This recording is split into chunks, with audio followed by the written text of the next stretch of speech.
Olá, internauta, seja bem-vindo ao Play Baixo, o programa que traz tudo para você sobre Fórmula 1. Comigo aqui no estúdio, Débora Costa, analista de Fórmula 1 da Sempre Editora. Tudo bem, Débora? Tudo bem, Leandro? É um prazer estar aqui novamente. E hoje, internauta, é claro, vamos falar do resultado do Grande Prêmio da China.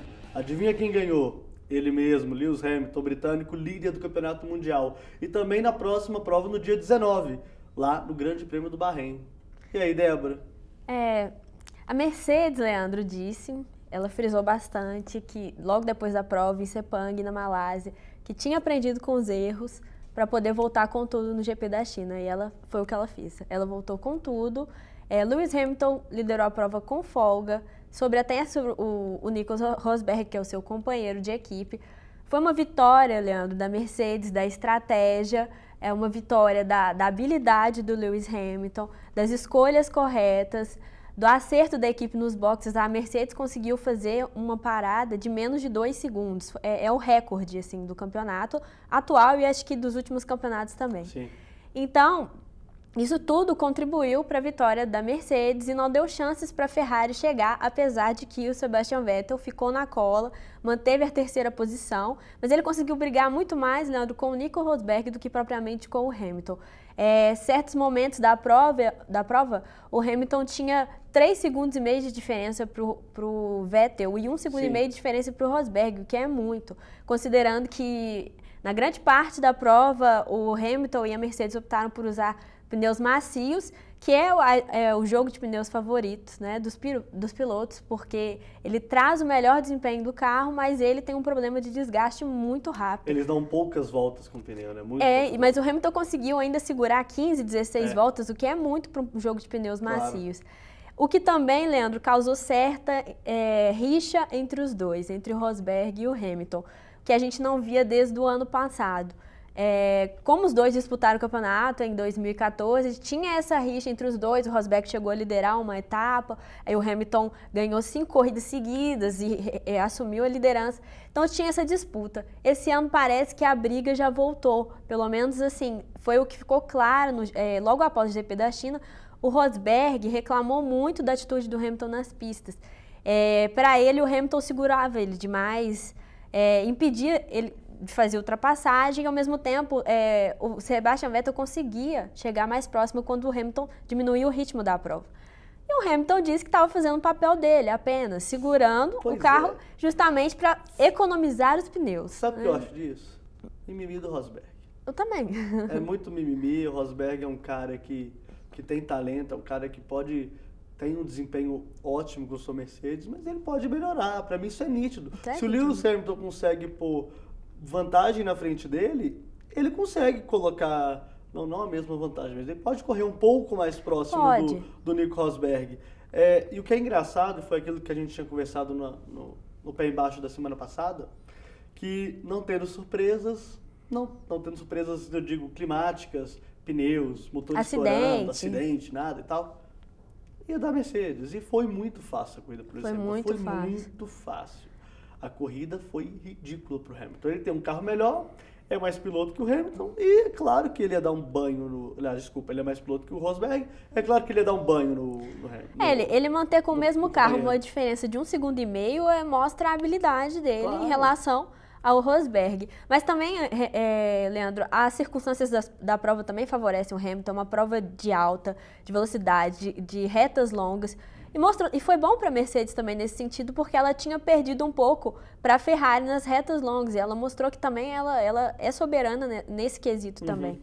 Mas também, para o Rosberg, eu acho que não adianta ele ficar com essa cisma. Ele realmente entrou no campeonato nessa prova, como a gente vinha conversando nos outros programas, que ele estava muito desleixado, ainda não tinha entrado, ele entrou no campeonato, não entendeu. Ele briga com o Hamilton. Exatamente, e agora ele vai ter que dar o melhor de si para tentar tirar a vantagem do Hamilton. E a diferença entre Ferrari e Williams ficou mais nítida nessa prova, né? Sim. A Ferrari se mostrou bem mais eficiente do que as Williams de Bottas e de Massa. A boa notícia para Williams, não para Williams, mas para o Brasil, para o povo brasileiro, é que o Massa voltou a ficar à frente do finlandês Valtteri Bottas, né? Sim, a Ferrari é superior, já ficou claro. A Williams tem muito que melhorar ainda, apesar de ter prometido para essa prova um carro mais agressivo, mais disputa com no primeiro pilotão, mas na verdade ela brigou mesmo, foi mais entre ela mesmo, né? Felipe Massa e Valtteri Bottas. O Massa fazendo um grande treino, classificando em quarto, mas fez uma péssima largada, chegou a cair até para sétimo e depois recuperou. Foi muito interessante esse desempenho do Felipe Massa, que também vem agradando bastante ao Williams. Leandro, eles chegaram a comparar o Massa de 2008, quando ele quase foi campeão mundial, perdendo aí por 1 ponto de diferença para o Lewis Hamilton no GP do Brasil. Mas a Williams, a tendência dela é permanecer em terceiro mesmo. Acho que já ficou claro que o primeiro pilotão da Fórmula 1 é Mercedes, Ferrari e Williams, como foi no ano passado também. Ou só Mercedes, aí espera um pouquinho, Williams, espera um pouquinho, aliás, desculpa, Ferrari, espera um pouquinho. Com grande distância, né, entre elas. Falando assim um pouco, a grande decepção no momento das grandes equipes é a Red Bull. Eu havia previsto, disse que acreditava que seria uma prova complicada para ela, o que foi. A própria Renault, que é a fornecedora de motores da Red Bull, prometeu motores mais agressivos, mais potentes, mas ela não conseguiu.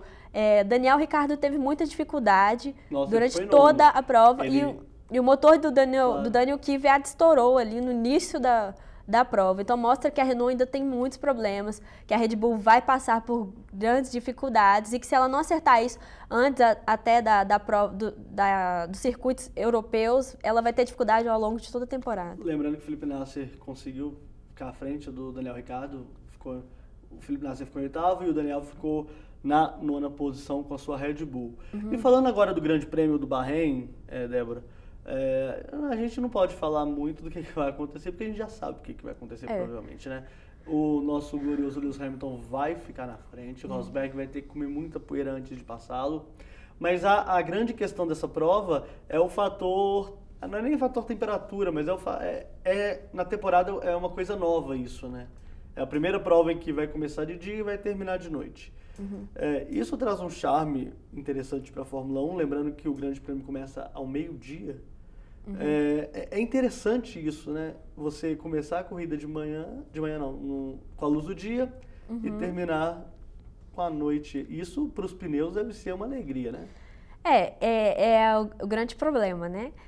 Você tem aí, sim, 2 momentos de temperaturas diferentes. Durante o dia é muito quente e à noite a temperatura cai bruscamente, o que também é ruim no sentido de que os pneus mais médios e duros, eles demoram um tempo mais para aquecer. Então, com uma pista mais fria, isso dificulta também no retorno dos carros depois dos boxes.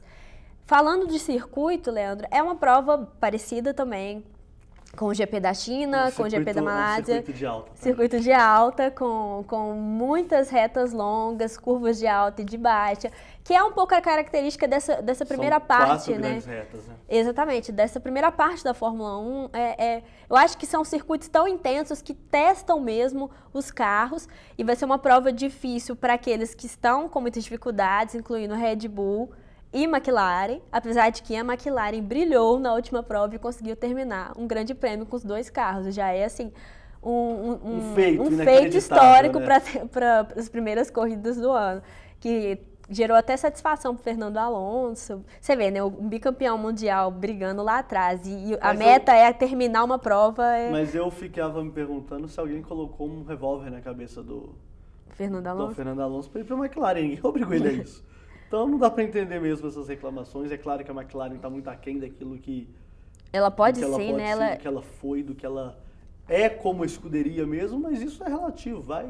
Acontecerão evoluções com esse motor Honda e espero que ano que vem, inclusive, ela já esteja brigando lá na parte de cima da classificação do Mundial. Então é isso, né, Débora? Muito obrigado por você aqui conosco. Eu que agradeço e vamos aí observar essa corrida, saber se a Mercedes vai ganhar mesmo. Acho que sim, né? É muito difícil a gente dizer uma outra equipe ganhar. Assim. Eu também acho isso. Então é isso, internauta. Fiquem com Deus e até a próxima.